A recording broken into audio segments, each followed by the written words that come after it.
সবাইকে জানাই সুপ্রভাত। কেমন আছো তোমরা? সবাই ভালো থাকো।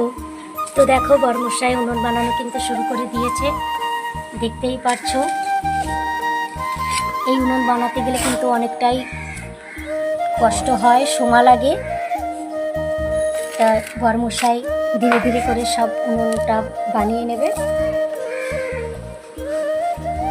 দেখো কিভাবে করছে। এইটাও তৈরি করবে আজকে, এটাও তৈরি করবে, এটাও সাজ বানিয়ে রেখে দিয়েছে।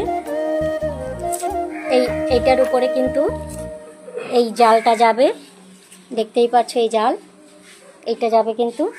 তো আমি সম্পূর্ণ পুরো ভিডিওটা তোমাদের পরে দেখাবো। তো বন্ধুরা, তোমাদের যদি কেরোর উনুন লাগে অবশ্যই কমেন্ট করে জানাবে, আর ভিডিওটা ভালো লাগলে একটা লাইক করবে। তো তৈরি করতে থাকুক বর্মশাই উনুনটা।